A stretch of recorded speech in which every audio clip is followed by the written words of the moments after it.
Today we're going to be talking about the snap array, the foam flap, okay, and the bite tab. We also have two different types of cushies, okay, and I'll show how each one of those works, and then I'll be showing the placement of the snap array. Okay, first important to know is that with the snap array, you can use it to take a full series of x-rays, full 18 or even 20 FMX. This part right here would be for the anterior. It's always dot in the slot. Okay. And this would be for the bite wings and the posterior part. Okay. The wider part is the biting surface. The narrow part is this part that goes inside the mouth. Okay. So if you wanted to use this for a bite wing, what you would do is you would take your film and you'd center it right in the middle. Okay.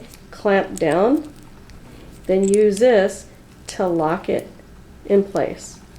And that's how you would set up the snap array for the bite wing.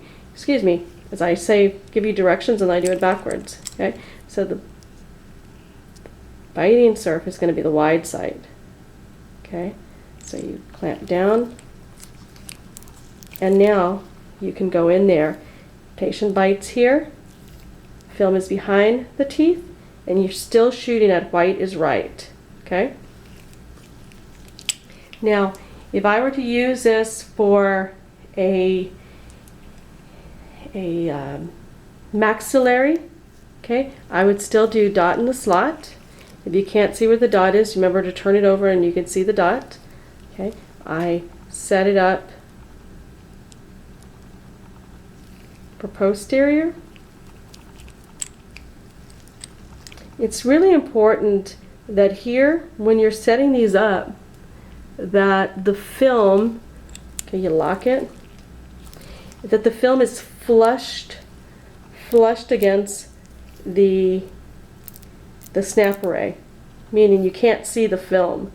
Okay, it's flushed, it's even with the snap array. Okay, if you leave it like this, what happens is that then you end up getting the incisal edges of the opposing arch.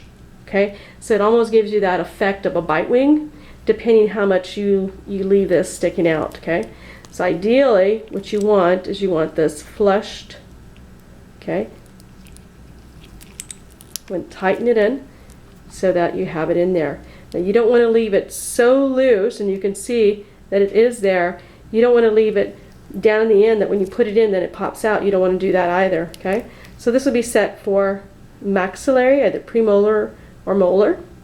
Okay, if you were going to do the opposing side, the opposite side, this could be for mandibular now, mandibular molar, mandibular premolar, because again the wider side is for biting. Okay, and I'll show you in just a minute how to place that in there.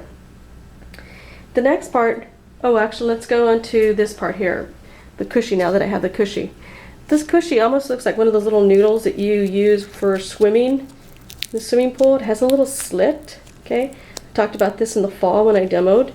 This is when sometimes they're feeling a little discomfort. You can use this both on regular film and sensors. Okay, this is to help. Okay, the other way you can do it, this is called an easy, so, sort of like that. What you do is you follow directions. You just, it says to paste, just stick it, you kind of squeeze it, and then this folds over, this folds over, and it's another form of cushy for the bottom, because sometimes the edges can be a little sharp. Okay. Okay. The next one is the foam flap. This is the finished version. This is actually set for bite wings for molars. And how do I know it's for molars? Because I know that with molars, I need to extend it just a little bit to the back to reach that distal of the molar, and I don't want to stick all of this in the mouth.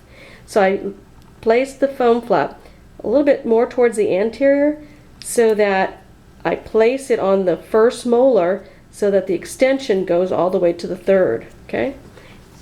Now, the way these work, and these are my favorite, the little foam flaps, okay? You center, you get your film, you place, once you have it, this is the sticky side, once you place it, you can't take it off. So you want to make sure that you place it right in the center. You make sure to press down, and there you have it. This is set for a premolar. How do I know it's set for a premolar? Because it's right in the center. That's where I want my premolars. Versus the little extension that I put for the molar in the back. And here's a great picture here. This one's for premolars, this one's for molars. Gives myself that little extension. These are nice because they don't absorb the saliva. It gives a little bit more cushion to bite down on. Okay. The next one is the bite tab. Now the bite tab, it's paper, gives you little directions. It says fold here, then press down. This is set for a premolar. Again, it's right in the middle. Okay. And these are good, but you have to work fast with those because they're paper, so they absorb saliva and they have a tendency to deform. Okay. For these, you just peel this off. Okay. You hold the ends. Okay. You fold. You squeeze those together. Okay. And this is where you're going to press down. Because it works when you have gloves. I'm going to set this one for a molar, so I'm going to set it a little bit more towards the anterior, still right in the middle of the film, divided in the middle, okay, but more towards the anterior, so that when I place it, my first molar bites here, and that little extension gets in there, okay.